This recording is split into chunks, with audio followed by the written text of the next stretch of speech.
What is going on, everybody? I think we are live. Trying to kind of test out here. Yesterday, I was supposed to do. Yeah, there we go. Yesterday, I was supposed to do a Skype call with a few people. Sonora from Language Struggles, Lindy, Valeria, and a few other people, and my computer blue screened, and I think I have it working. So I'm kind of just streaming, and we can chat and whatnot. We can talk and do whatever, but I really just wanted to make sure that my computer was working.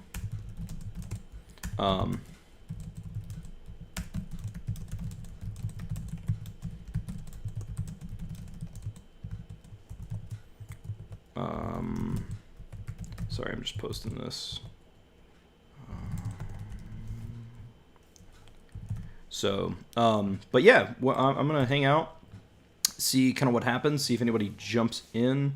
It's kind of just in the middle of the day, spur of the moment, but we'll see what is happening. So let me post it on Twitter. Then I will post it on Instagram, and then we'll see what's up. And if nobody joins, I'll probably do a little bit of study. And if people join and ask questions, then I will also kind of test that out. So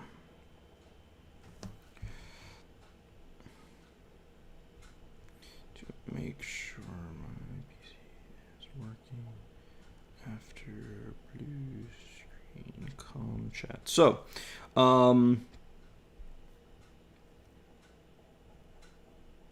boom, there we go. Hashtag that language learning. Boom, boom. But yeah, so what has everybody got going on? What's happening? How's the weekend been? How has everything else been? And what's happening with everybody?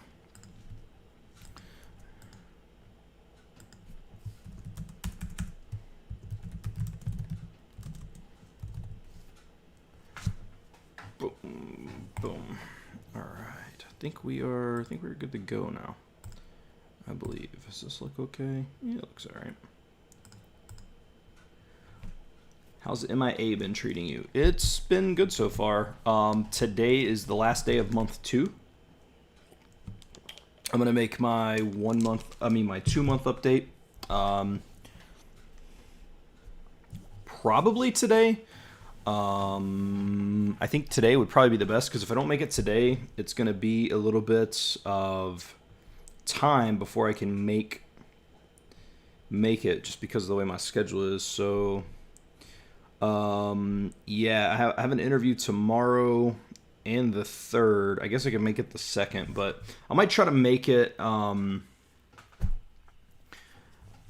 might try to make it today and maybe release that tomorrow. So, saluton, mi esperas vi fartas bone, kai vi lernata de la japona estas mirinda.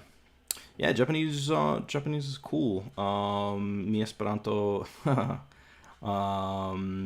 estas malbone. Ĝi estis longajn tempo.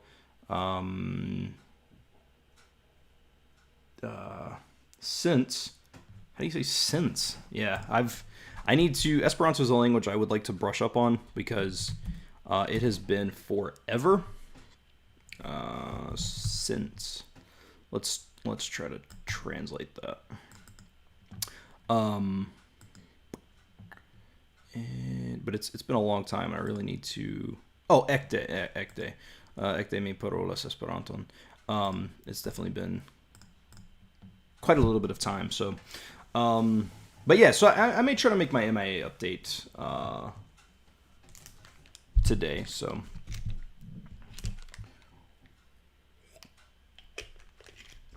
but I am gonna do some immersion today. I haven't done any of my like flashcards or anything, and so I definitely have to do that. I've got to do 127 RTK reviews. So, and the 20 new characters that I am doing, and then I'll probably watch a little bit of YouTube or something. One thing that I may try to do, my son, he plays games and stuff. Not anything crazy, but he'll play.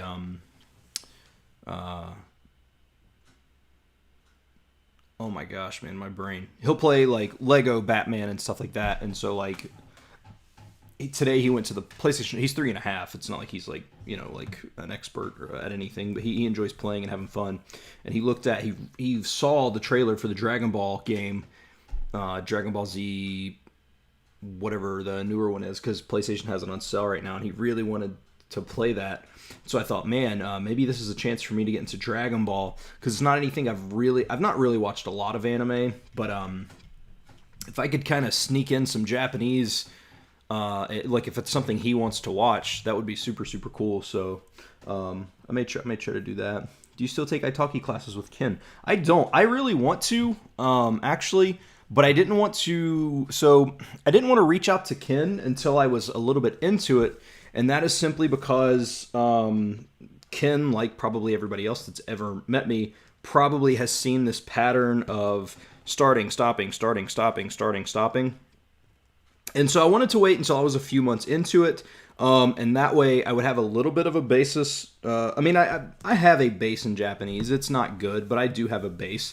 I understand a lot of the simple words, the here, there, over there, this, that over there, like some of the simple things.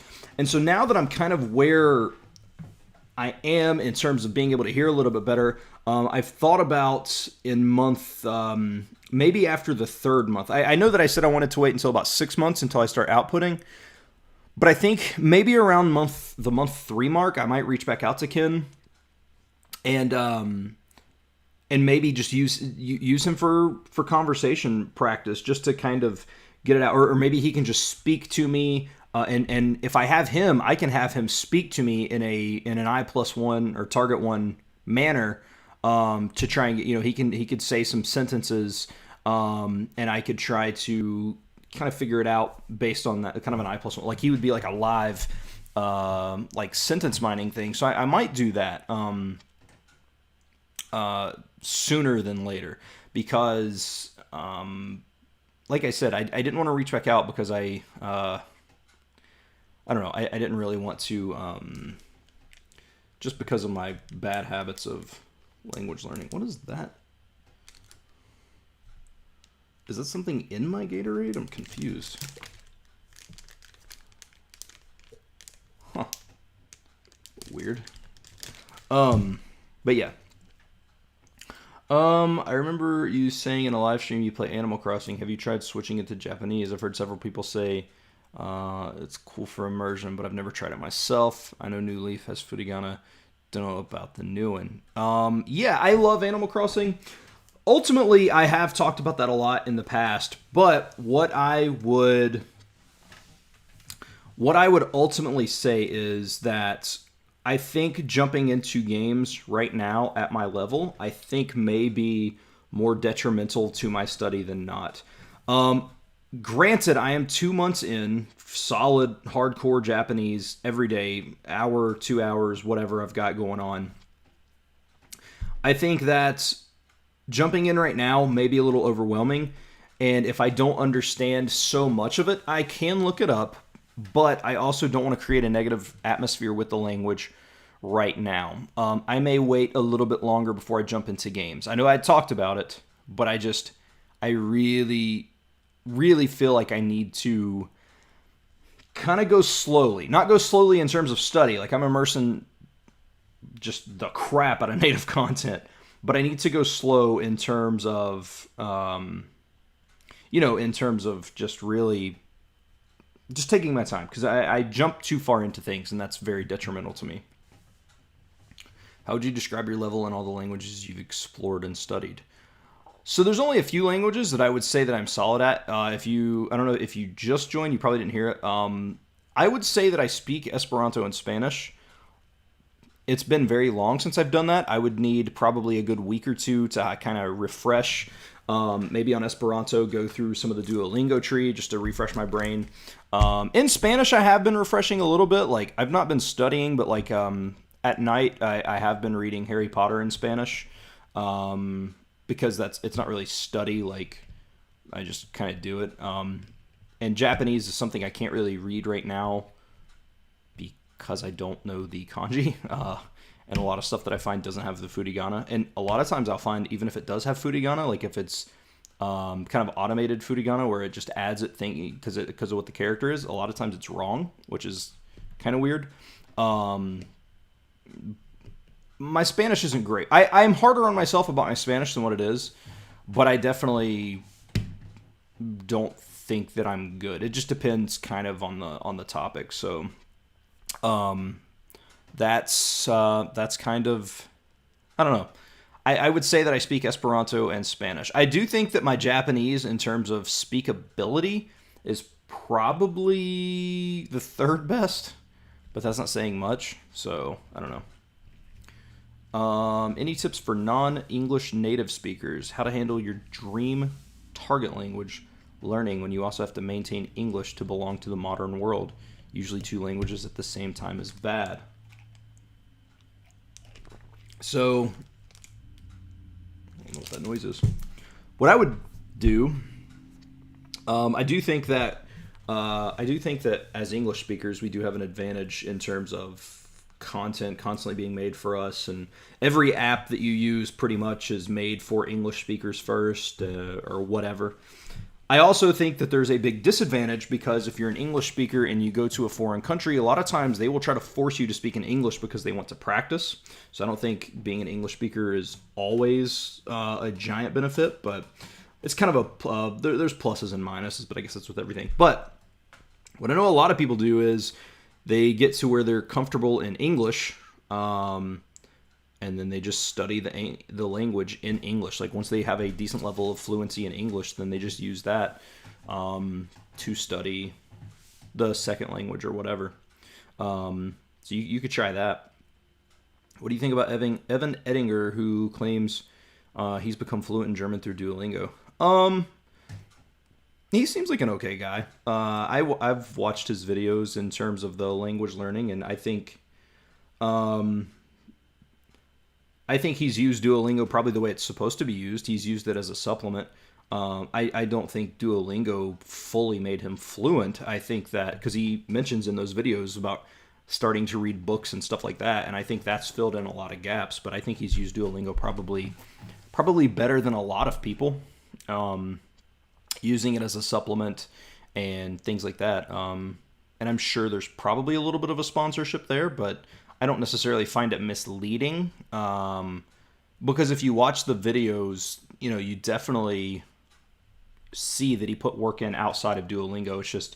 It's a lot easier to get a click on a Duolingo video than it is to get a click on I'm reading books in German.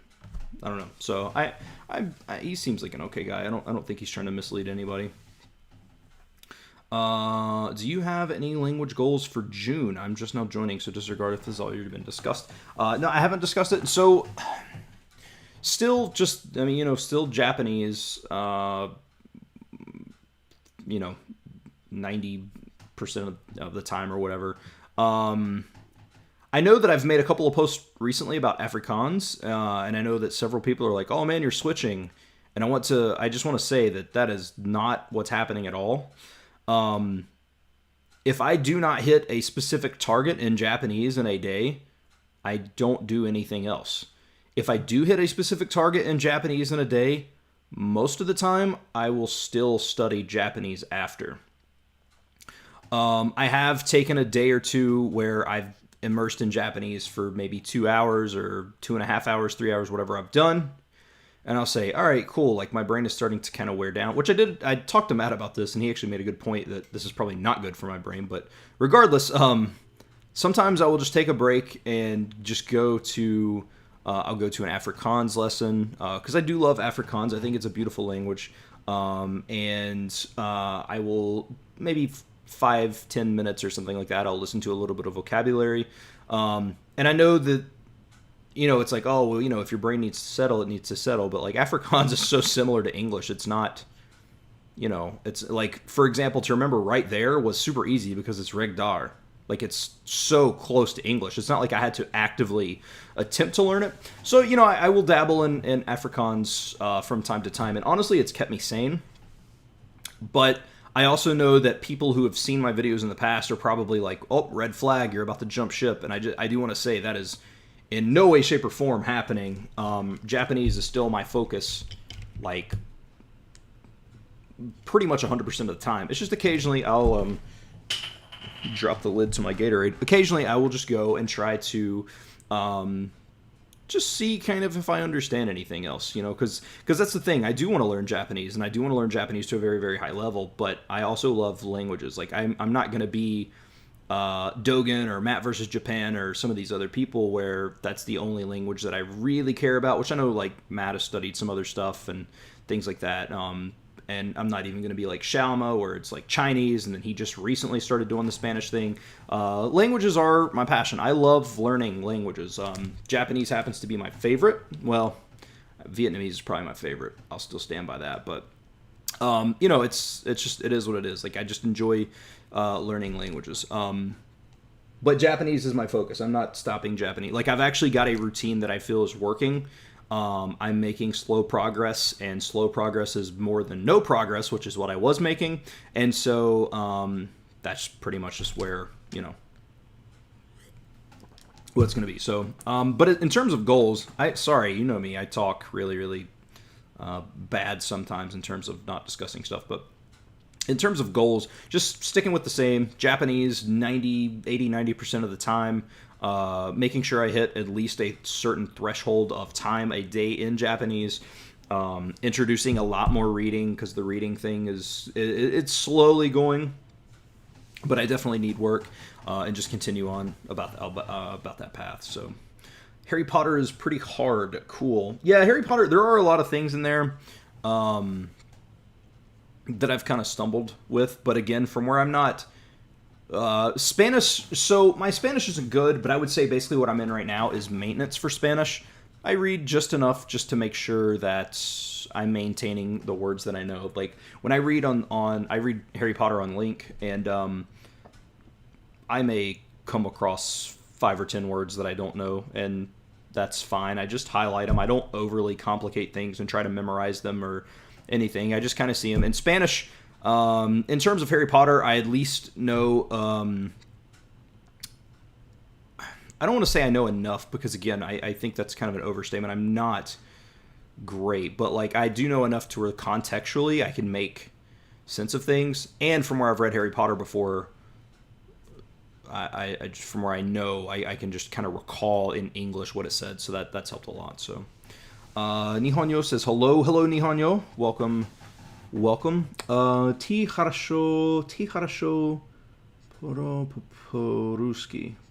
Ti хорошо man, I can't read that third word. Hold on. I'm going to copy. What is this word? Where's my translate? Detect language.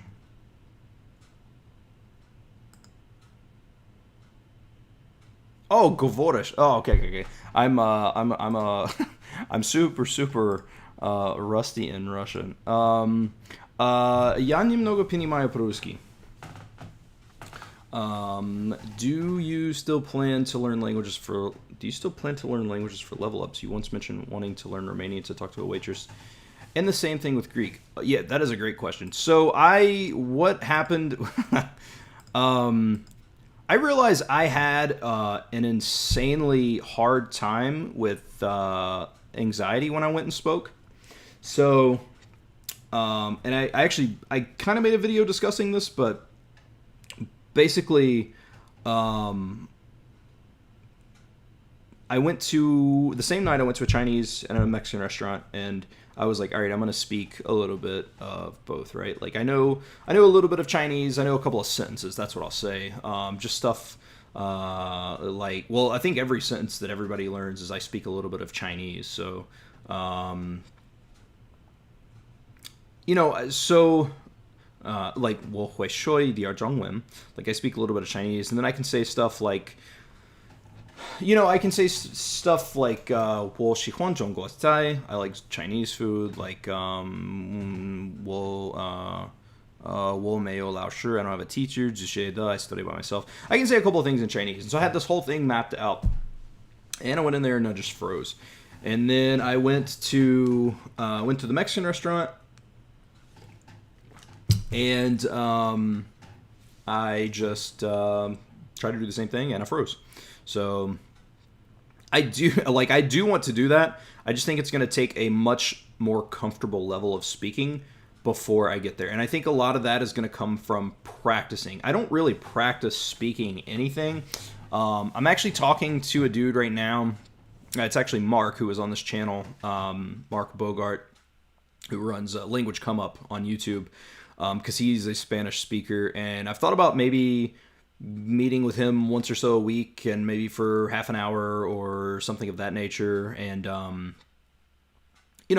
maybe just get a little speaking practice in. I think if I could get there, maybe I could become a little more comfortable in that, but it's a really, really hard thing. So it's something I do want to do. It's just, I think I'm gonna have to work on confidence in myself before I can fully do that. Because like, it's easy to say that you're gonna do, but when you go in there, it's a whole different world.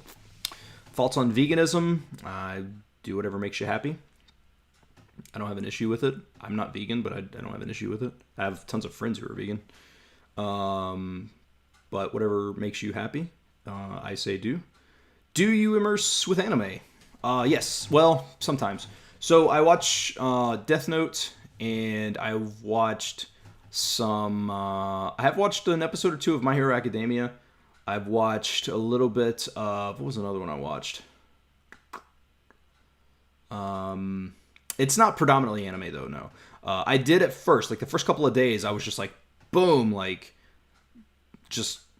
anime, and that was when I watched a lot of like Death Note and stuff like that. But yeah, I don't know. I like it. I prefer watching, like, I watch Mario Maker and Animal Crossing videos, and then I'll watch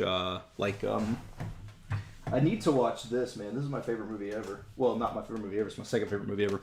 Battle Royale. Like, I love this movie, man. This movie rocks so much. This is a collection of both of them. But, gosh, man, this movie is so good. So, it's super violent, too. But, like, I really, really want to just immerse in content like that. There's a lot of, there's just a lot of films that I really, really want to watch, from, like, Takashi Miike and stuff like that. And it's just something that's, that I'll probably, that's probably more so what I will... I was trying to see if I had anything else Japanese out here. I don't think I do. Well, technically, I have this, but this isn't really Japanese. Like, it's Japanese, Japanese hardcore wrestling, but the commentary's in English. But yeah, like, that's the type of stuff that I want to immerse in, so... I want to tempt you and everyone with the idea of learning ASL. It's so interesting what you learn about language when you do one in a different modality. Yeah, I think my cat... Hold on, let me go check out my cat real quick, because he just made some crazy noises. Hold on.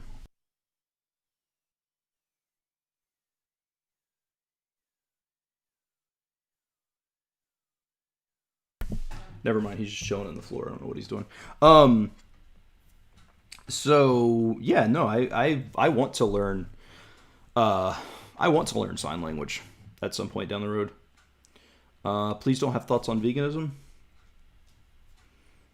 Oh, I see what you're saying. You're probably, yeah. No, I mean, I think a lot of people are way too concerned with what other people eat, and I mean, I have a specific eating regimen that I'm on, and, if other people eat whatever they want, it doesn't really matter. Off topic, blah, blah, blah, it's Ask Me Anything, point, but no one talks about diets ever. Thank you for answering. Okay, that was a good answer. Have you been making your own stories for RTK?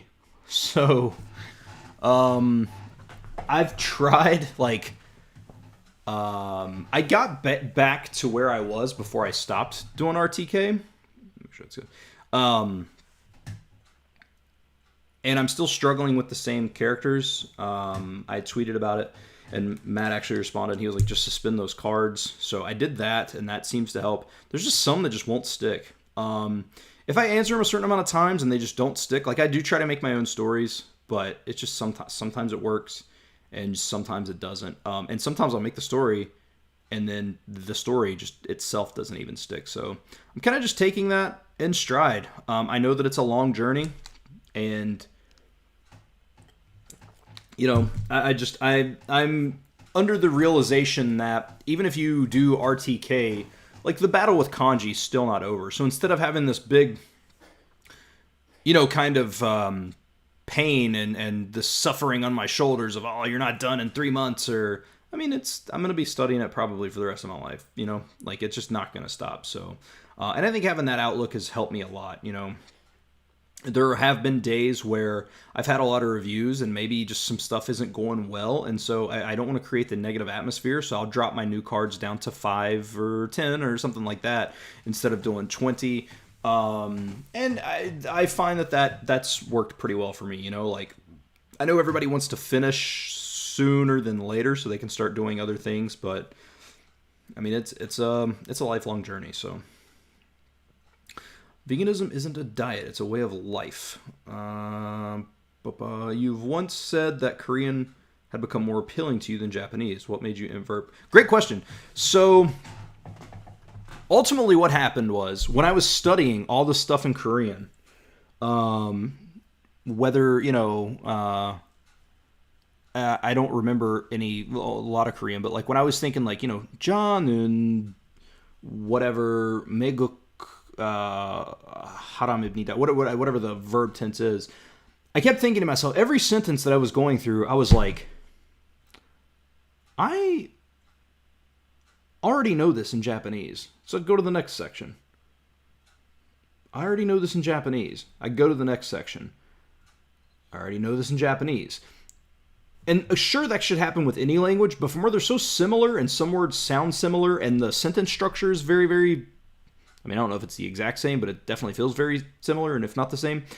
And it just kind of opened my eyes. And by studying Korean for those few weeks, it actually made me realize how much I had progressed in Japanese just over the course of my off and on 10-year study. Obviously, I wish I would have stuck with it for 10 years, because who knows where I'd be. And there was, I say, and this is why I don't think you should say that you've studied a language for X amount of time in terms of days, months, years. It should be how much time in terms of hours, because even though I've studied for 10 years, I've probably studied, if you take out the last 2 months, probably 100 or maybe 200 hours. And then of course I've just about done that in the 2 months, but I think that is just the, kind of the thing. Like, studying Korean made me realize, why am I starting over in something? And I do love Korean, so I do think Korean is an absolutely beautiful language, and at some point down the road I may try to learn it.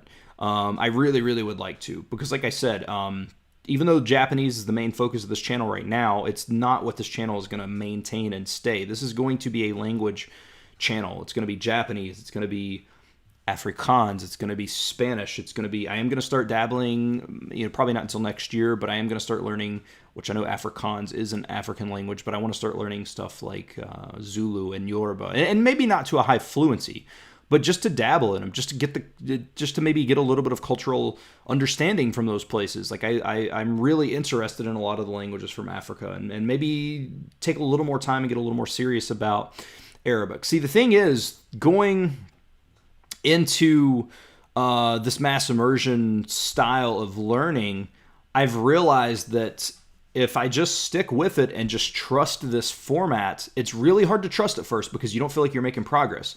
But if you can just trust this format, it works. Like, you start feeling more comfortable just because you're becoming so watered down with the language, and which watered down usually I guess would mean bad, but like it good in this circumstance. So, but yeah, that's, Japanese, just because of studying Korean and realizing I already know all this crap in Japanese, why am I doing this again? That was kind of and not why am I doing this again in terms of I would never do it again, in terms of I'm not good in Japanese, so why am I already trying to become not good in Korean when I could just use that time to get better in Japanese? So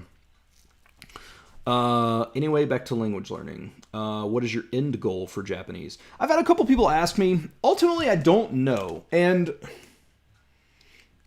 I think the biggest problem for me is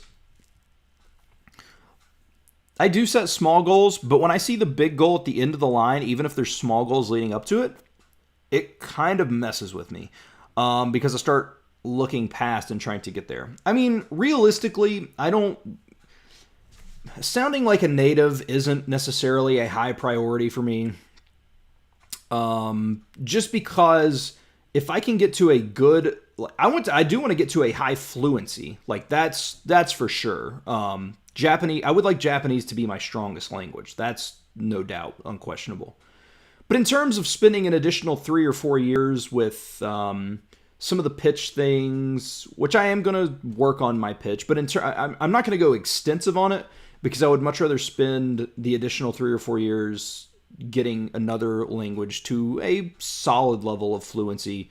And that's just me. You know, languages are different. If I can communicate in Japanese, that is my goal. I am going to pay attention to pitch. I used to be not necessarily against pitch, but like it just wasn't a focus. And after, you know, talking to Matt and a couple of other people about pitch, like I'm like, okay, I definitely see the value in it, and I'm definitely going to pay attention. But I don't know if I'm going to go as hard as, you know, some of the other people. So, but I think just kind of a high level of fluency. I don't plan. See, the problem is so many people value Japanese statistics in terms of the JLPT, and I don't know if I'll ever take that. So I can't say I'm going to get to an N2 level because I don't know if I'll ever take those tests. But if I can understand 95% of what's being said on television, what's being said to me, and I can get my point across without struggling, I'll be perfectly satisfied. And then who knows, you know, after then I may reassess and I may say, you know what, I am going to spend another year working on pitch and perfecting and fine-tuning, but, you know, we'll cross that bridge when we get there. What's your angle with Japanese? He answered about the diet part. Is wanting Tim to, I think I had to block you. Okay, I don't know. If you spend more time going live on YouTube than learning Japanese, how can you ever get good at Japanese? I don't spend more time going live on YouTube. Do you have online friends with whom you practice your languages online? That is something I'm working on. That is something I am working on. So, and actually, Harpy, I actually addressed that when I had the Matt interview. Sure, I could get more out of Japanese if I were to use this time for study, but this is something I enjoy doing, and I've said it before. I'm not sacrificing things I enjoy doing for the sake of getting an additional hour of study in when I'm studying an hour, 2 hours, 3 hours a day. I'm perfectly satisfied with the rate that I'm going. I'm perfectly satisfied with the level that I'm at for the time that I've gone in. And I think more people need to understand that languages is what the person wants. I don't care what anybody else thinks about my level. I don't care about how people think I'm making progress. I'm doing it for me. So, do you have online friends with whom you practice? Okay, answered that. I've never commented on the channel about veganism. Maybe you should study linguistics because it discusses many languages comparatively. I've thought about it, but I find a lot of linguistic chat to be just so dense. Like, I mean, I guess I could learn it, but I don't know. Like I listen to Aaron talk about it sometimes and a few other people, and it's just really, really hard to, I don't know. It's really hard for me to digest, but it's definitely not bad. And it probably would help. The hardest thing about learning your first language to fluency is that you question if you can do it. Yep, and that's why I always tout Esperanto, because I doubted myself so much in everything that I had done until I learned Esperanto and I could understand it to a solid level. And then I was like, oh, okay, so this is something I can do. Obviously, it'll take longer with Japanese, but, you know. What's your favorite writing system in terms of beauty? And for me personally, it's the Arabic script, and in terms of practicality, it is Hangul. I think, realistically, probably, man, that's tough. I kind of go back and forth on this. I think Hangul probably is the most logistical in terms of practicality. But man, it's also really beautiful. I think Hangul is so pretty. But I also really love I love the Russian alphabet, and I love Cyrillic, I should say. I think it's really, really cool. I think right now, if you were to ask me right now, I think my answers would be I do think Arabic is really, really pretty as well. But I think if you were to ask me, probably I would say Russian in terms of the look. Because honestly, in a weird way, I find Russian to almost look more hieroglyphic than like Chinese and stuff like that, even though those are like the pictographs. But there's just something about Russian I love. I think the alphabet is really, really cool. And practicality, Hangul for sure, yeah. Bring this up because I'm sure you could get a competent native Japanese speaker to interact with you. I've tried to reach out to Japanese people before. No luck at all. So, but I am going to reach out to the guy that I used to have as my tutor now that I'm a little bit further into it, Ken, and see kind of if I can, maybe he can help me out. What do you think about the Kanken test? It's entirely devoted to kanji, and its top level requires a knowledge of 6,000 characters. Never even heard of it. I'll research it, but yeah, I don't know. In terms of having to know 6,000 characters, that doesn't sound like it would be for me. But I mean, reading. So like, I keep thinking about this. I fully understand the value of doing RTK, and I'm trusting Matt completely because Matt has never lied to me, and Matt he's always been blunt with me, but in a good way, and anything he's ever told me has been accurate, so, and he knows what he's doing. But I keep thinking about how much time I'm spending on RTK, and I do say that I'm reading a little bit, and I am, but reading is not something I do in English. I don't read a lot, right? And so I keep wondering, man, maybe it would be more beneficial to me. I mean, I know that you see kanji and stuff in TV shows from time to time and whatever, but like, what I'm interested in is conversation and listening to, or watching TV and stuff like that. So I don't know, man. And I'm not going to, but I have honestly thought about kind of suspending, like putting RTK at 0 new cards, maintaining what I have, and just start going in on vocabulary. Because I think that's one of the frustrating things for me right now is still being 2 months in and not understanding much, just because I'm not adding vocabulary because I'm so worried about RTK. But I don't know, man. I mean, perhaps maybe I just need to trust the system a little bit, but I don't know, man. Sometimes I do get a little bit frustrated with where I'm at. But I keep pushing through. I mean, that's, I keep pushing through, and there's nothing wrong with what I'm doing. I think it's working. It's just sometimes I think about it, and I'm like, I'm spending all this time to learn how to read, and reading is not really something that I'm probably going to do a lot of. Language learning is just a hobby, so doing what you enjoy doing is perfectly fine. I'm the same way. I just learn languages for myself, so I don't really care how fast or good I am as long as I enjoy it. Yeah, like I said, that's just a common thing on YouTube. Everybody gets so, like, I talked about it in the last live stream, but like I said hiragana to somebody. I think it was on Lindy's interview, and he was like, "Oh, the way that guy said hiragana," and I'm speaking to a person who's speaking English. I say it the English way. Like, I'm not the type of dude who's like, I'm not gonna be like blah blah blah. Yeah, I really love learning hiragana. But like, it's just not what I'm gonna do, and that probably makes people mad. And I know it does because I've seen comments. But people are just so concerned about what everybody else does, man. Like, somebody, I don't know, man. Like, I just enjoy doing what I'm doing, like, and that's what I'm gonna do. So, what is RTK and MIA? So RTK is Remember the Kanji. There is a book with 2,200 characters. Matt vs. Japan has it down to the 1,000 most common characters in a deck, and basically you memorize kind of the English version of what that means. That way, so if you're reading and you see it, or if you're watching a TV show, you may see that, even though you don't know the sentence or anything after, you can see that kanji and recognize it and be like, oh, okay, that means to exist, or whatever the kanji may be. So that's kind of the idea of that. MIA is mass immersion approach, which is where you just immerse in the content. Like, just as a short example, I every day watch I watch YouTube in Japanese. I don't watch it in subtitles. I watch it the way a native would, and just slowly your brain kind of starts to unlock these patterns. So that's pretty much that's pretty much what it is. If you go to massimmersionapproach.com, there's like a whole massive article and all kinds of stuff there. They can give you a lot more detailed information than I can. Also, about not understanding much, that will last many months. You just have to get used to it. Yeah, I know. But I would like to, like, being able to add some words, like, would be so cool. You know what I mean? Like, just being able to be able to understand just a touch more. I don't know. It's just something that's in the back of my head.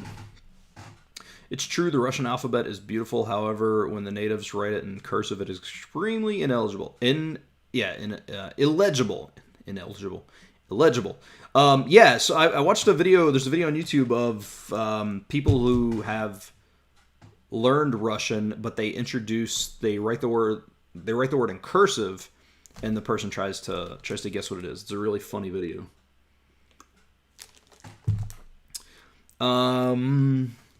There's been an idea of an Asian. What? Oh, an Asian version of Esperanto with Japanese pronunciation, Hangul as the writing system, and Chinese grammar. Interesting. I've not heard that. That is, I would probably check it out.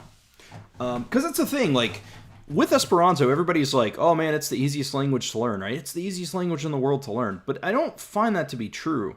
And that's because that's kind of categorizing it to Westerners, in my opinion, because I don't think Chinese or Japanese or Korean would have an easier time with it. Now, I know that the idea of Esperanto is the word order is free, because that's why, like, the accusative works and stuff, but I still think they would have trouble with it, because the reason that we can adapt to it so easily is because the words are so similar to English, Spanish, French, German, stuff like that. All the words kind of stem from there.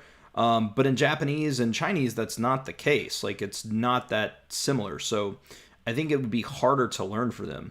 But like I said, I know with the accusative, so like the word order is kind of, you could use whatever language, is your native and kind of do that, right? So like if you're saying the cat catches the mouse, you could say la cato captas la muson, but you can also say la muson captas cato, because muson still has the N, the accusative, so it's receiving the action of the verb.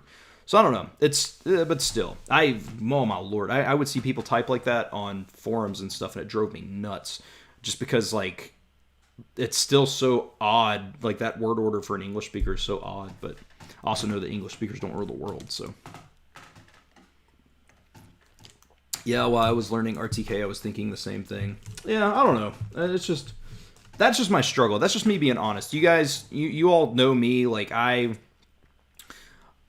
no way, shape, or form am I ever going to be a channel that is like, yep, everything is all tulips. What is it? Tulips and daisies? What's the phrase? It's all perfect over here. Nothing wrong. I'm not struggling at all. Look how great this is. I air what I think, man. And that's the only way I know how to be. And that's just the way that it is. And that's just being honest. Like, I'm not stopping Japanese because of it. It's just, it is a little frustrating.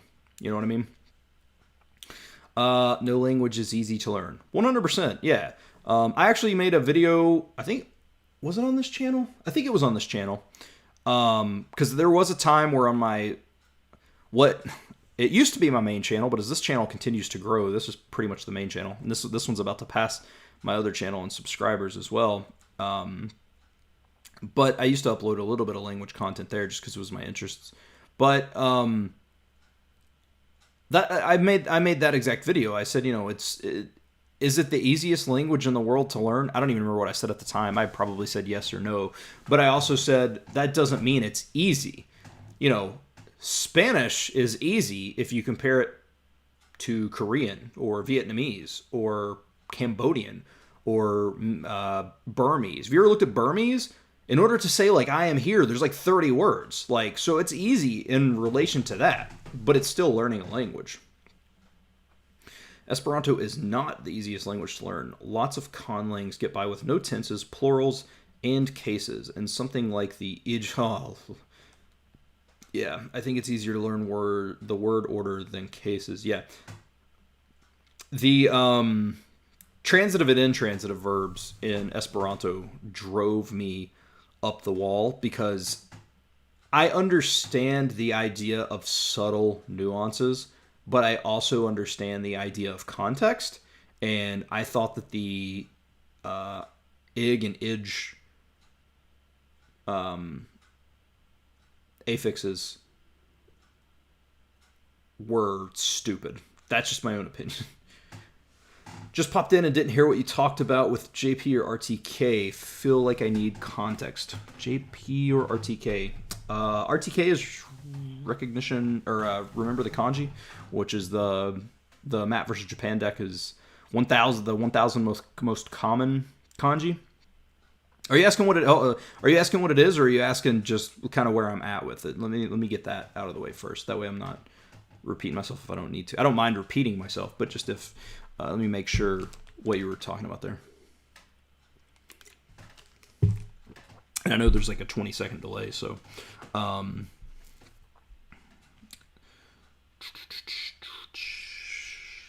tried to stream with the latency at 0 to where it would be almost instant and almost live, but man, it just slowed my connection down so much, and it just could not handle it.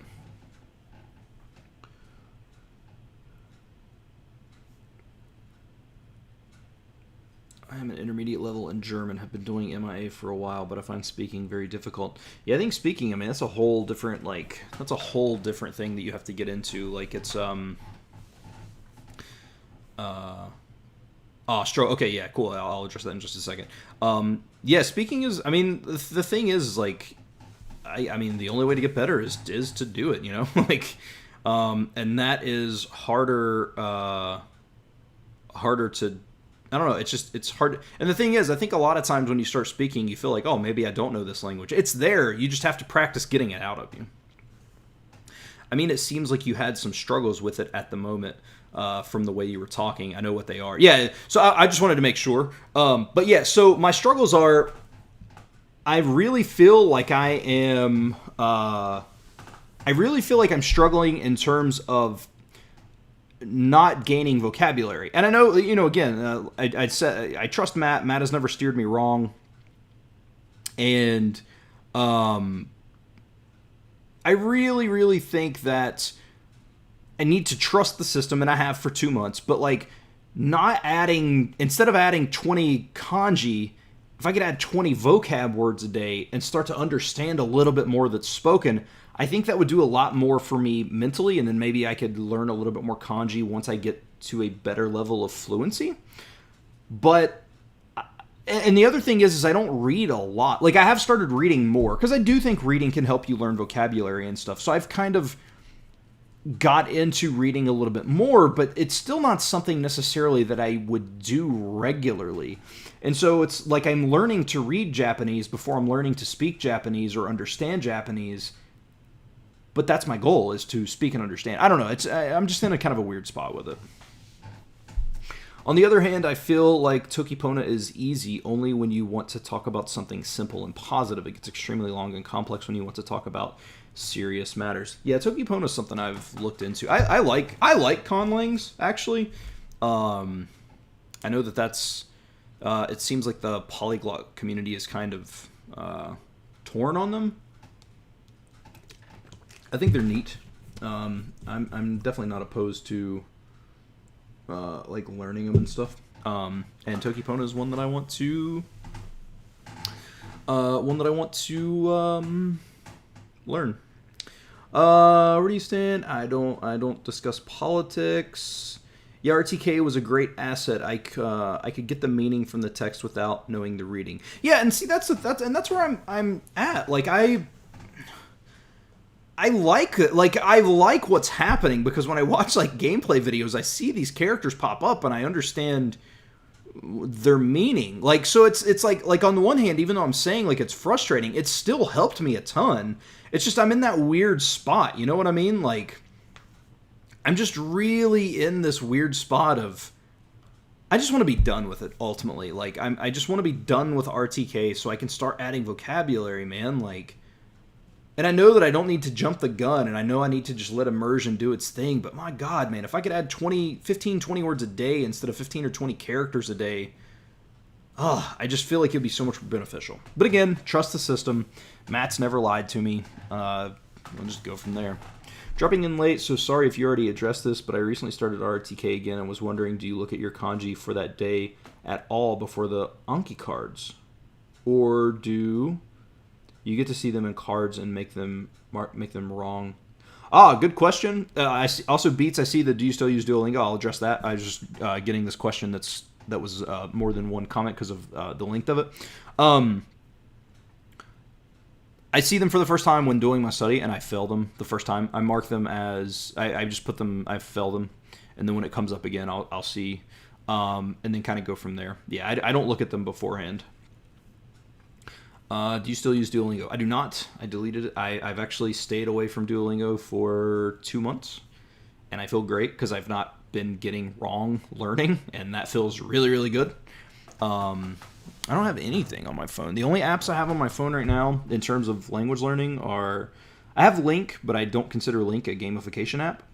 I have an italki app, but that doesn't really count. I don't even really use it. I have Take Him's Grammar Guide. I have Playco from where I was learning Chinese. I have Spanish Dictionary, but again, not gamification related. I think that's it.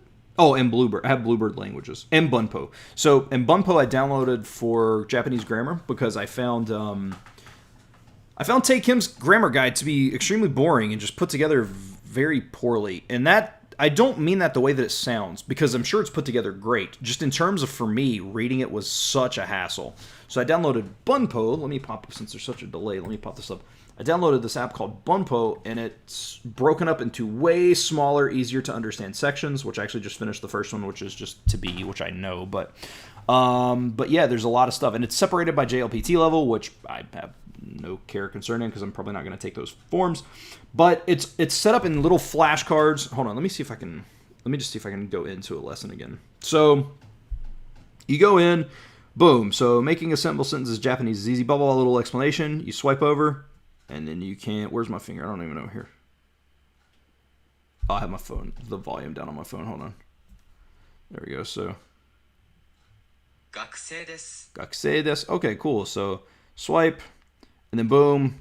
Like, it's just... it's so much easier to kind of get through because it's little kind of bite-sized things like that. I don't know. I find it very, very useful. So, hopefully... I don't know. Maybe you guys can get some use out of that. I just find it to be very...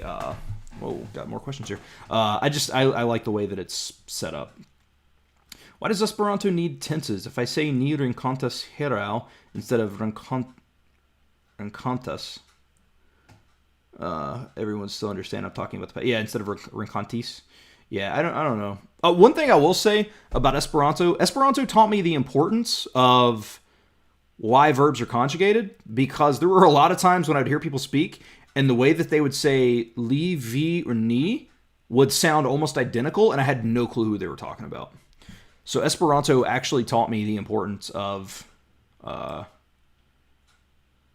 verb conjugations, like in terms of Spanish and stuff.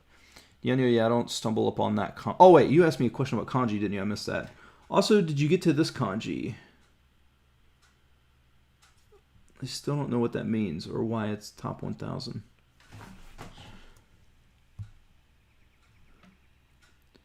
Wistaria? No. Fuji. Yeah, I've definitely not seen that. I see wool, month, flower. I have no idea what that means. Yeah, I've not seen that one yet.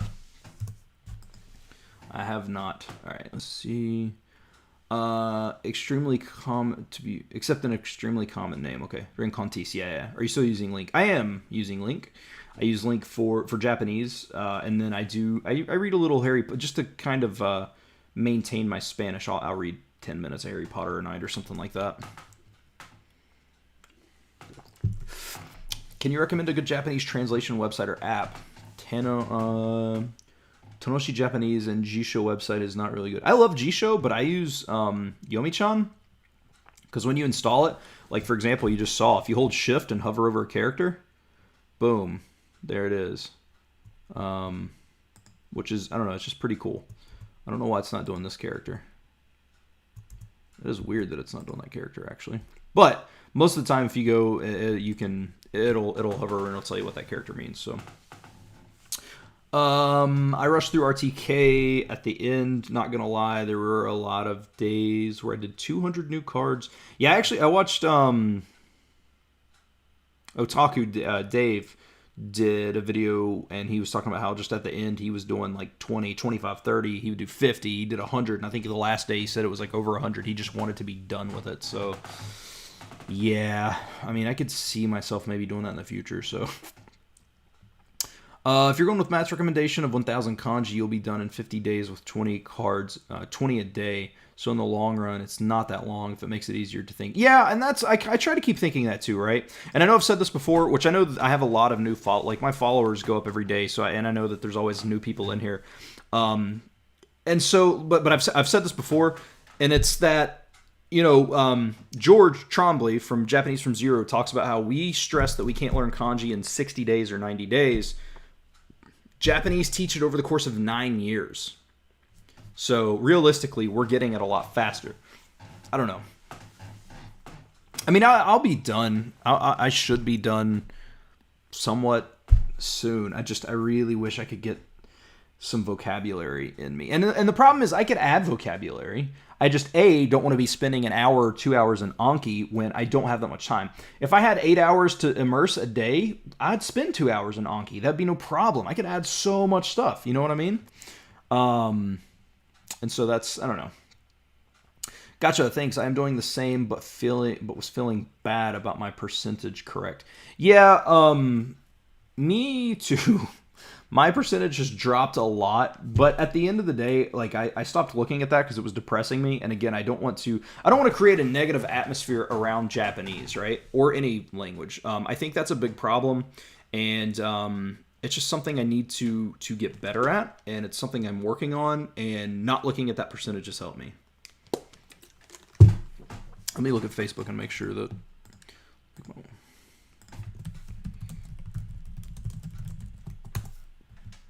Send my wife a message and make sure she's alright. Gotcha, thanks. I'm doing the same. Okay, yeah. How much Esperanto do you remember from Duolingo? It's very spotty. I've not spoken Esperanto in about 2 years. If I spent about a week or so just kind of thumbing my way through Duolingo, I think I would be better. Like, I don't even remember the word for remember. Is it memoris? Memori? Memoris? Let me see. Let me look it up. I was going to say mi memoris. Let me see. Let's look up remember. Memoru. Okay, yeah, so memoris.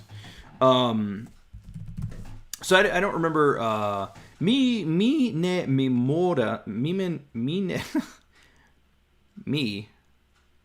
Is it me ne memoris? How do you say no? Ne, yeah, it is ne. Okay. Mi ne memoras multe Esperanto. I need to get better. That is for sure. But at the same time, I kind of fell out of love with Esperanto. So, hey, I've been watching you for a few months, and you're really underrated. I plan to learn both Japanese and Norwegian. Do I learn both at the same time, or focus on one before I maintain it? First off, thank you. I appreciate that. Thank you for the continued support. Learning Japanese and Norwegian, I think, is a great idea. So, I'm not really one for advice giving because just of where I'm at. If you're going to do anything, I would say, I got this idea from Gabriel Silva, and it's this idea of this 80-20 rule. And that is, spend 80% of your time in the main language that you want to advance in, and then you can spend 20% of your time in the other language. The thing is, and Matt versus Japan actually just made a video about this, and that is, if you learn two languages at the same time, that doesn't mean you're going to get fluent faster. Like, and the example he gave was German, and I think German and Spanish, or German and something. But so, like, if it's going to take you 2 years to achieve high level fluency in Spanish and 2 levels to achieve that in high level in German, that's 4 total years. But if you do it separate, it's going to take you longer, and that's because the longer that you get into it, the more rapidly you get better, and you're just putting that off. So instead of spending 4 years learning German and Spanish, you're actually going to spend 7 or 8 because you're divvying up time. So he goes way more in depth on it, and it's a lot better. But it makes sense. Have you tried Glossica? I have. I like Glossica outside of the fact that I find their sentences to be incredibly hard to follow, because it's like, my ear itches, the cabinet's blue, my car needs gas, I have a black stove. And with like like just those being random sentences, I just find them to be, I think if they would start with a couple of words and then slowly kind of do like a comprehensible idea of only 1 or 2 new words per sentence, I think that'd be fine. But they introduce you to the first 5 sentences are pretty much all completely different words. And so I think it could be a little hard to follow, but I think it's a good idea. How long does it take in MIA to reach basic level fluency in German? I'm intermediate level. I'm not sure. I don't know what the time frame is on that. I think he has some statistics on the Mass Immersion Approach website. But if you're intermediate level, you probably can start immersing and seeing results pretty quickly. I know that Lamont from Days of French and Swedish said that he started doing started taking the immersion more serious, and he said, because he's already he's probably, I mean, he's past basic level fluency. I don't think he's like high level fluency in Swedish. I think he even just released a video talking about that. But he started immersing even into it, and he just said it's helped him so much. And whether you decide to ditch RTK or stick with it, where you can just add 20 vocab a day, you build tons of vocab really fast, even for sentence mining, so don't worry about it too much. Yeah, I mean, I'm not going to ditch RTK. It's just something in my head. Like I said, I always try to be as transparent with you all as humanly possible, just because I feel like that's my channel. Like, I'm just the dude who does what I do, and like, I try to tell you guys everything in terms of that, because it's just what I do. And so I'm probably not going to ditch it. I mean, it's because it's something I need, and I understand that. And once I get past RTK and I start adding vocabulary, I mean, I guess the idea too is while you're doing RTK, you're still training your ears to hear Japanese. And so by the time I get to looking vocabulary up, I'm going to be able to hear Japanese a lot easier. So maybe that's kind of what the, I don't know, maybe that's what I need to think about. What's the language with the hardest pronunciation for you? Is it a tonal language? Vietnamese, probably.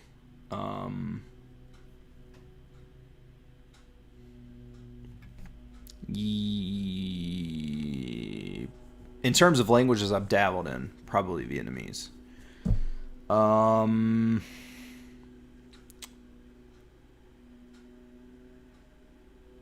Chinese, I don't find, I mean, it's not easy, but I don't find it too hard. But yeah, I would say Vietnamese. What's the goal after, what's your goal after learning you desired language? I read that wrong. What's your goal after learning your desired language? So I love languages just in general. So once I achieve some sort of level of fluency in Japanese, I will probably continue to maintain and study and add to it, but I will never stop learning languages. I could spend the next 10 years becoming like the most dominant Japanese speaker on the planet. It's just not really what I want right now. I want to be able to, like I said, if I can understand 90-95% of what's said to me, what I watch on TV, and I can be able to comfortably communicate and navigate in the language, that's cool. And then I'll go on, because I still, in my lifetime, I do want to achieve high level fluency in Japanese, but I also really want to learn Spanish to a much higher level than I currently am, because my level is trash, which I see language come up in here, and I do want to start working with him on my Spanish, but I want to learn that. And then I want to, I mentioned earlier, I want to get into some African languages. I want to get into like Yoruba and Zulu, maybe some Twi and stuff like that. I think those would be really cool. Like I love languages because of the cultural ties to them.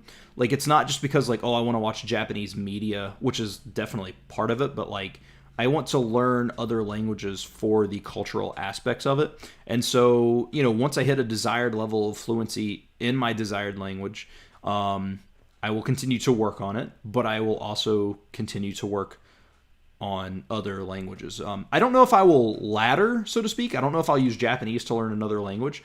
The only one I would probably do that with is Korean because they're so similar. But I think if I were to learn Chinese, or because Chinese grammar is so similar to English, or if I were to learn, like if I learned Spanish, I would use Spanish to learn probably German or something like that, which they're not super similar, I guess. I mean, they're kind of, but like, because I don't really want to learn French. Like I kind of did for a minute, but it's just honestly, you know what? Going back to a question earlier, French has the hardest pronunciation. I said it. That's what the hardest pronunciation is. But yeah, so that's probably what I'll do. Language come up. Seabolt, out of all the Scandinavian languages, which one would you be the most interested in learning and why? So probably Swedish. I used to be on the Norwegian train. I love Norwegian. And I always said Norwegian because I've heard Norwegians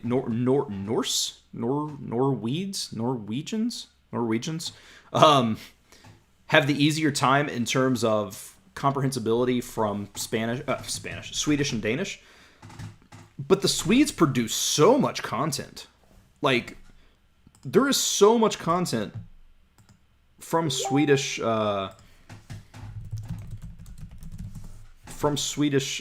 speaking countries from Sweden. So probably Swedish.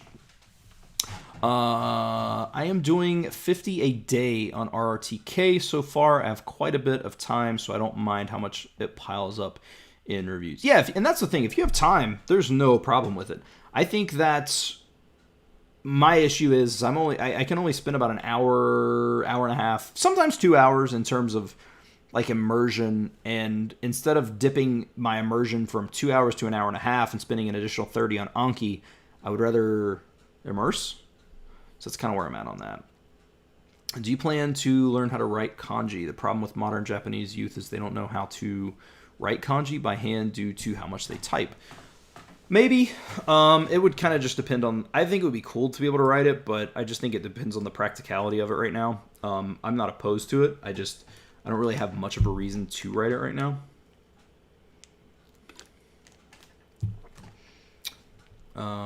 What's the translation thing on your website? Yomi-chan. This right here. Yomi-chan. Cool thing about Yomi-chan is if you have Anki, so like right here, which I don't have my Anki open, but like if there was a character and I hold shift, let me scroll back up and try to find that character. I'll show you real quick. Yeah, so this character right here, come down. You can, well, if you click on this, well, you can immediately add it to your Anki deck, which is really, really cool. Like, you can just make cards like that. Also, guys, I'm probably gonna have to start wrapping up here in a few minutes. My wife, she'll be home here in just a little bit, and she has my son, and he just, I don't, pay attention, play with him and stuff. Yeah, Yomi-chan, in your opinion, do you think it's okay to skip RTK and go straight to vocab and sentence, or should every Japanese learner start with RTK? That's my dilemma right now, because, I'm learning to read Japanese, and I don't really read, so, but I also, I'm just trusting the system right now. I'm just trusting the system. I can see why it's valuable, because like I said, I'll watch videos on Animal Crossing and Mario Maker or whatever, and I'll see these symbols, and I'm like, oh, okay, that gives me kind of a general idea as to what's happening. But it's still kind of, it's just hard to keep pressing through when I could be spending a lot of time learning vocabulary. But that's just part of the journey, I guess. Speaking about a negative atmosphere around a language, I have been having that problem because I have a bad habit of comparing my Spanish, which is half decent, to my Japanese, and then feeling bad. Yeah, never compare anything that you're doing to anyone or any other thing that you're doing, right? Like, I can shoot basketball better than I can play guitar. And that's okay. Which I guess you're talking. I mean, I guess if you're comparing languages, it's still within the same field. But like, it's just, you know. I mean, you've probably. And the other thing is, you have to think Spanish is way easier for an English speaker to learn because it is so similar. So, what made you start learning languages? I had a massive love, and still have a massive love, of pro wrestling. I grew up reading wrestling mags and stuff and seeing all the Japanese wrestlers in there, and it just really interested me. And in 2009, just watching some movies and stuff, and then seeing, you know, some All Japan Pro Wrestling and New Japan Pro Wrestling and stuff like that, I was like, I think I'm going to learn Japanese. And then it kind of just, from there, it was literally just about Japanese, but then I just became obsessed with learning languages. So sweet live Seabolts. Yep, I am here. Unfortunately, I'm about to end the stream, but thank you for joining. Think you have your preferences in terms of Japanese YouTube changed? Do you still watch Asuka, Maso, and Jackpot? Yes. Have you seen Hikaken's? Yeah. So those are the three main that I actually have not watched Jackpot as much lately. Because they have like 3 channels, and it just kind of depends on the thumbnail, honestly, as to whether or not I'll click on it.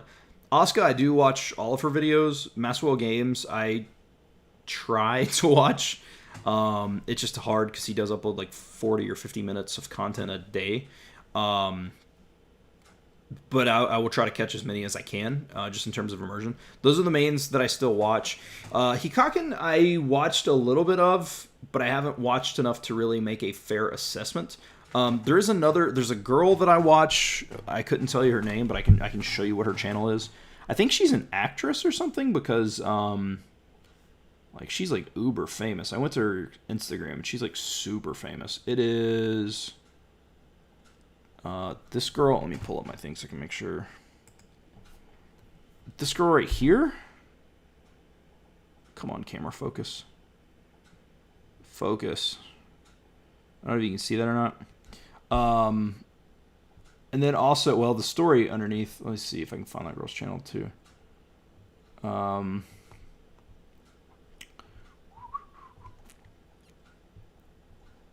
Jackpot. Maswell. I guess that girl hasn't uploaded in a minute. But that's pretty much it as of right now. So I'm still open to exploring new content. I just haven't had a chance to yet. When will suggest starting to immerse? I'm beginning in Korean, and I don't think there's a reason for me to get exposed now. When I could invest this time in reaching a better level and then immerse. Yeah, that is. So if you immerse, the thing with immersion and where people get confused is, it's not that you're listening to understand and comprehend. You're listening to train yourself how to hear it. If you wait until you get to a decent level, it's just going to take you longer. If you immerse now, you're going to learn how to hear it. So as you're learning these words, you're going to be able to hear them. You'll eventually start picking words out as you're learning them. If I wish that I would have started immersing years ago when I started learning languages, because if I would have immersed like the several months I studied Spanish, I would probably be not perfect, but good. Make sure that that's boy. Sentence mining or immersion? Which one should be top priority? Probably immersion. Because you can't really get sentences for sentence mining unless you're immersing. Hello, Jonathan. How's it going? It's going good. Do you have favorite Japanese music? Yes, I love. Like J-pop. I love the band Cute. I love Aya Matsura. I thought I had something down here, but I did not. I love. All right. Apparently, this will not go back into the place where it was. I have a Japanese playlist. I can get it and Yeah. I can post it in the thing. It's just a bunch of random stuff. Where's my Japanese music? Boom, there we go. I'll post it in the comments here. There you go. So yeah. Thank you. It's been tough, but interesting. I'm also doing Genki lessons and following along with the videos on Tokini Andy. It's helping a lot. Yes, that is. Tokini Andy breaks things down really, really well. Any good non-anime Japanese TV shows to watch for MIA? Anything similar to Midnight Diner? I love Midnight Diner. I started watching Midnight Diner. Like, that was one of the first shows I started watching. I watched Erased, which is one of my favorite TV shows ever. In Japanese, it's called like Bokuga. I don't remember. Terrace House is generally,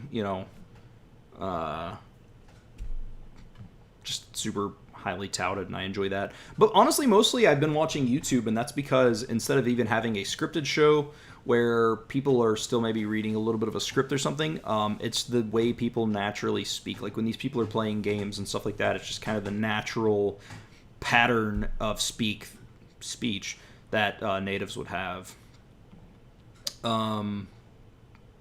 But there's probably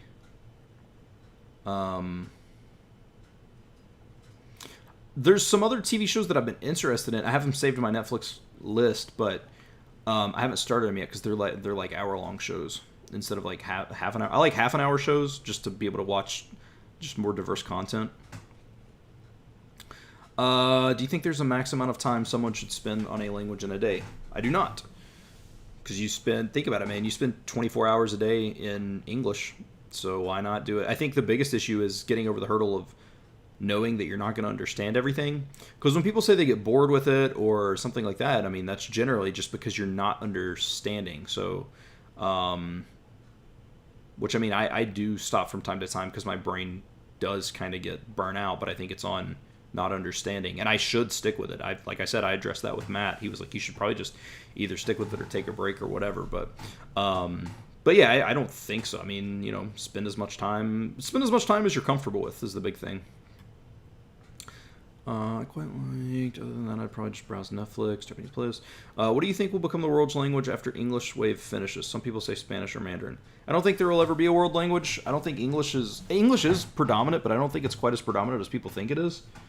I mean, I know that every country learns English, but it's just like learning Spanish in America. Think about how many people take Spanish in high school and how many people speak Spanish.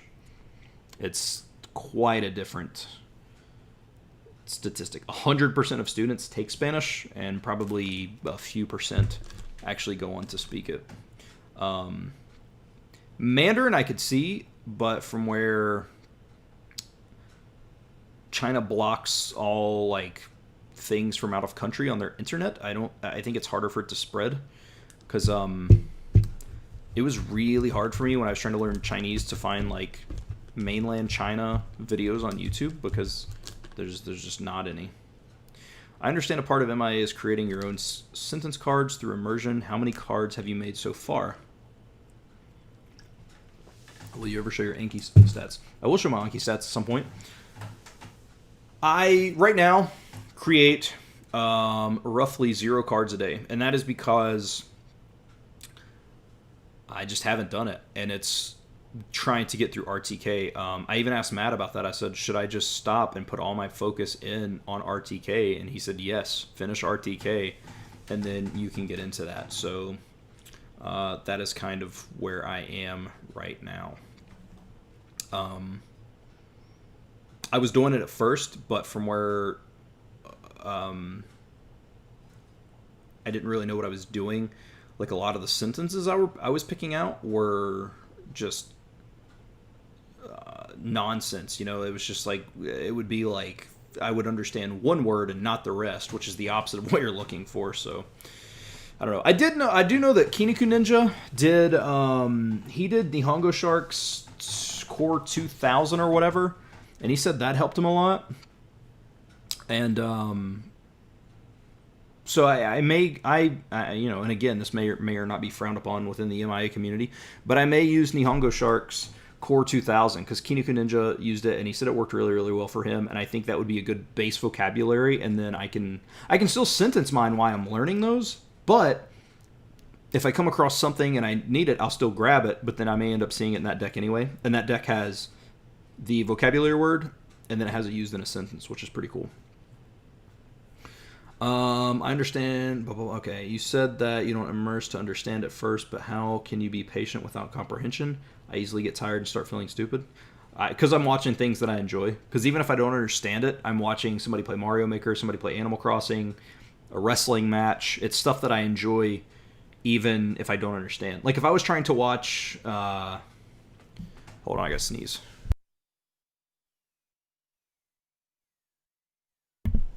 Like if I was trying to watch, I can't even think of an example, but like okay, kids shows. I got burnt out on kids shows, right? I was trying to watch and this isn't this time with MIA, but this is like in the past and not even necessarily with Japanese. Like I would watch kids shows because I'm like, oh, these are for kids, so they're easy to understand. And I was getting so bored, and it's because I don't watch kids shows in English. Like I hate them. I don't hate them, but they're not entertaining because they're for kids. So I think the biggest part of it is to watch things that you enjoy. I enjoy Mario Maker. I enjoy Animal Crossing. Things like that. And that's helped me maintain. So that way, even if I don't understand, I'm still enjoying what I'm watching. Those cute songs on your playlist are giving me flashback to my Hello Project. Yeah, for sure. There's a Hello Project song on there. The All for One song. Are you planning on finishing the Bunpo Japanese course or just accidentally using it as a supplement? Yes, in terms of finishing it, because I was trying to read Take Him, and I know that this sounds like an excuse, but it's written. Take Him is written for students, in my opinion. Like, at least to me. Bunpo simplifies things, and it's a much shorter thing. Now, does Take Him give examples probably that are more beneficial than Bunpo? Maybe. But from where it's a little bit more complex, even though it's not complex, but it's a little more complex, so therefore I'm not even reading it. So this is way more beneficial. And I like the very short sections of the chapters. So like it breaks everything down. So like instead of having wa and ga and the like da and then des and all this all in the same lesson, like the first lesson on here, I'll show you like the first lesson. So it is... Where's Bunpo? Here we go. Yeah, so you see this right here, right? The first level, you see, all right, to be. Well, it's not all together. There's 5 sections in here. So this first one is how to use, noun, wa, des, whatever, wa, des, ka, to form a question. And these are all separate lessons. No for possession, janai des or dewa arimasen for is not, and then mo for also. And those are all short little lessons, and it just makes it easier to kind of digest. So I definitely will be sticking with Bunpo. I really, really like it. Even if not for a long time, even if I get through, and again, I'm not taking the JLPT, but I also think that in terms of studying grammar, from where this has the JLPT levels, it probably breaks it down. Okay, apparently I can't exit this. How do I exit this? Thank you. Like in the JLPT N5, it teaches you to be, fundamentals of verbs, more particles, past tense, te form, demonstratives, more particles, adverbs, adjectives, and particle ga informal. So I mean, it teaches you a whole lot of things, and some of them are a lot, but then there's like past tense is just 2 sections, and I think that that's going to be a lot more beneficial. Plus at the end it gives you these little multiple choice questions and you fill it in. So it'll be like watashi blank Amerikajin desu, and so it's like, oh, watashi, and it also tells you based on context, right? Because sometimes it'll be like, it'll be like anata wa Amerikajin desu ka, and so it'll be like, okay, based on the context, what particle would you use in this next one? And it'll be like watashi blank Amerikajin desu, and it'll be like watashi wa, or watashi de, or watashi ni, or watashi mo. And obviously, according to the context, watashi mo, or watashi wa, because you wouldn't be saying. I guess if the person said watashi wa Amerikajin desu, and they're like anata wa, you would say, watashi mo Amerikajin desu. I am also American. But like, Anyway, it'll give you little sentences like that, and it's based on context. And I find that to be very, very useful. That was a whole lot of words. Sorry, guys. Are you planning on... Okay, so I finished that. I cannot watch kids shows unless it's something I watched when I was a kid. But exactly, yeah. Like, if they have, like, Hey Arnold in Japanese, or something like that, I would probably totally watch it. Or, like, Spanish. Like, I bet that exists, actually. Let's Google that. Hey Arnold in Spanish. Oh man, okay, here's the Hey Arnold theme. Hey Arnold Spanish promo. Ooh. Yeah, they it looks like there is. Oi Arnold. Whoa. Es una serie animada estadounidense producida por la cadena Nickelodeon que muestra dicho de grandes rasgos. Okay, yep. So total game changer. Thanks, Marissa. Okay, I didn't even think about that. I have different YouTube sub accounts for different languages, and I keep watching content but not understanding. Makes me sad. So I tried several times, gave up, and then came back, and then again gave up. Yeah, I mean, it just takes time. I have three. I have a Spanish account, and then I have a Japanese account. This one right here is actually, it's just a passive. That way, if I'm listening. So these are for active immersion, and this was originally just for Japanese, but I have... like if I'm just passively listening, whether it to be a Spanish podcast or a Japanese podcast, I'll listen to it on this one. And the reason is because if I'm watching on the Tejinashi channel right here, it's actively. That way I'm watching and listening. Same thing with Magia. Both of those mean magic. That's a nickname because I used to do like sleight of hand card magic. But anyway, and it's because on the app I can log onto that and see how much I've watched. That way I know how much I know. Let me make sure. Okay, still nothing yet.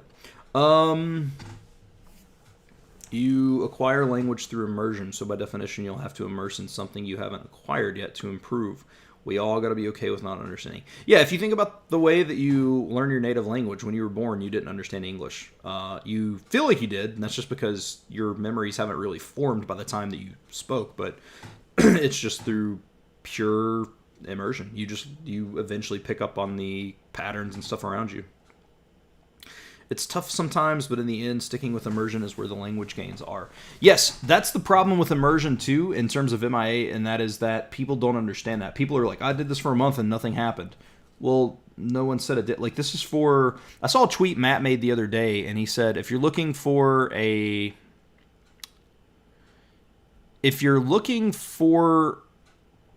system that tells you something about you can achieve a base level of fluency in a short amount of time, there's plenty of programs, but then there's MIA, which has real results in a real, like, basically a realistic time frame or something like that. And that's exactly it with MIA. And I think that's what turns people off of MIA is when they go there, they're not like, wait, I can't learn this in 3 months. And I think that's kind of the big thing. JLPT is not your main focus, but have you tried looking at the test? I think you are ready to pass N5 if you want. I haven't. I sure haven't. It's just, I don't know. Maybe down the road. Like, I do like the idea of being able to say, like, oh, man, I passed a Japanese test, but it's just not. Right now, it's not. So, again, you never know, man. Goals change. Things change. You never know where it's going to go. But as of right now, it's not something that I'm overly concerned with. I am going to use Bunpo, which breaks up the grammar by JLPT course. But even if it didn't, I would just go with easiest grammar point. I like the way that it's set up because I get, JLPT 5 introduces you to certain things, 4 introduces you to certain things. But I don't want to study for test taking. I want to immerse and learn how to converse, and then I can worry about test taking later. Hey Arnold, I love that show. I feel like I'm showing my age. I'm 32. I love watching those shows. Do you think proficiency is a rarer language like Cantonese or Lithuanian would be more interesting for you than proficiency in a widespread language like Spanish? Not necessarily. Just because Lithuanian I know nothing about. Maybe I would love it if I got into it, but there's not like a lot of stuff that I know of in Lithuanian. I don't know any Lithuanian people. Cantonese could be. A lot of Chinese content that you watch is in Cantonese, so that could definitely be something. Spanish is a language I can literally walk out of my door right now and speak in 5 minutes. So that's kind of my interest in Spanish. Spanish is a love-hate relationship. And just the past little bit, Spanish has been a very big love interest to me. So do you think if someone dedicates most of his waking life to MIA, one can get to a very high level under a year? I don't think so. I think even Matt says that. I think the realistic time frame he has on... I don't know if I could find this quick, because I'm about to log off just because of... my wife is about to be home, but let me see. Mass immersion approach. Let me see. Where's the quick start guide? Here we go.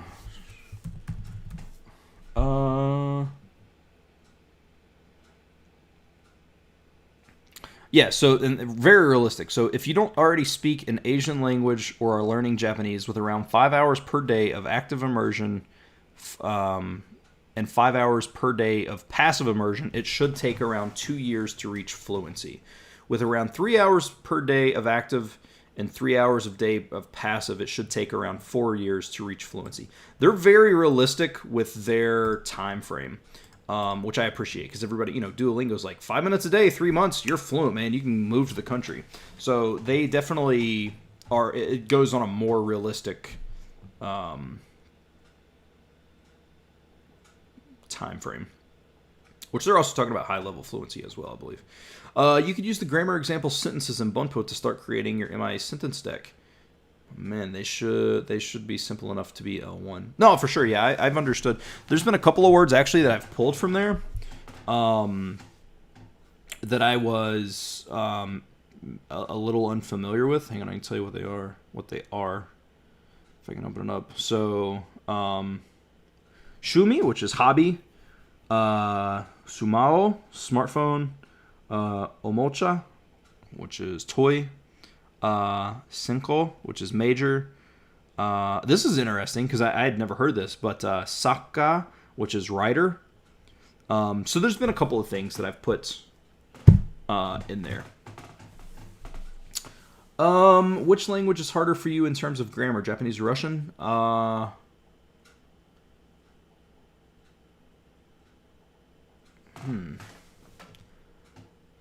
Probably Russian because of the cases. Like Japanese grammar, once you understand how particles work, you understand that blah, blah, blah, neat. Okay, that's where you're going. Or like there's a couple of different variances. And then blah, blah, blah, whatever up to wa. Okay, that all is the topic of the sentence. Like it's once you understand these particles, it makes things make a lot more sense. Those numbers are also for languages very far from your native one, I believe. Yes, absolutely. Yeah, that's specifically like if you're an English speaker talking about Japanese or an Asian language. If you're talking Spanish, I mean, if you used a mass immersion approach, you could. I know that my buddy Evan immersed for 3 months and learned Spanish. This was years ago. Those numbers also 5 hours. 5 hours is not a lot of one's waking time, though. Most would be at least 9 hours, imagining 8 hours sleep, then out of 16, 9 at least. 5 hours. I mean, and that's the thing with me. It's going to take me a long time because I'm only immersing actively an hour or a little over a day. Do they sound perfect for a sentence deck? Yes. No, for sure. I'm anxious to get more into it. I'll probably do a little bit of a review of Bunpo, which I get a little bit further into it. Plus, it had the other thing I like that the Take Him grammar guide doesn't have is it puts those sentences actually into a review function. All right, this is probably the last question here, but they put it into a review. I don't know if I have any reviews right now. I do have 5 items ready for review, so it puts all the grammar that you've learned into here. So start review. So here we go. This says, how do you say mo? So I mean, it's not necessarily how you say it. That's probably poorly worded, but mo is not. It's not is not. It's not to be, and it's not indicate possession. It's also. Boom. I'm trying to get to one that has a sentence. Okay, this is I have to type this one, so I'm not going to do it because then I'll finish this one after. But it's connect the two words using wa and des, and the words that you have are Satoko-san sensei. So it's going to be Satoko-san wa sensei desu. Satoko-san is a teacher. So it's stuff like that. And so that actually, it has like a built-in SRS for grammar points, and I think that's huge.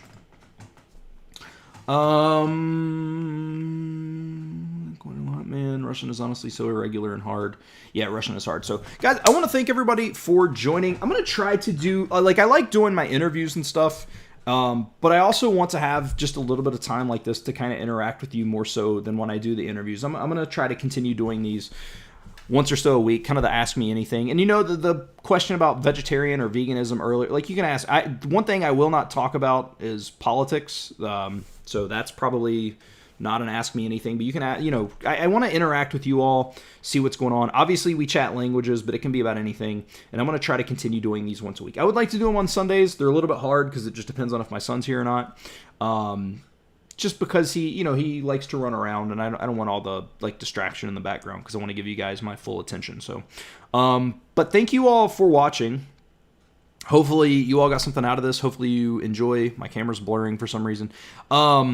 And all that stuff. So follow me on social media at Seabolt Speaks, Twitter, Instagram, Facebook. I don't really post there, but I do have a Facebook page, and all that stuff. So I am going to try to make that 1 year update. Jesus, 2 month update very, very soon, and perhaps have that up for you guys maybe tomorrow, which I do have an interview tomorrow. So I don't know. And I'll probably make a video. I think I'm going to try to slow down to maybe 3 interviews a week, 2 or 3 interviews a week. That way I can concentrate a little more on studying, even though I am having fun doing what I'm doing. But, just so I can get a little extra study in there. So, but yeah, thank you all for watching. I hope you enjoyed. And, yeah, I think that's it. I will see you all in the next video.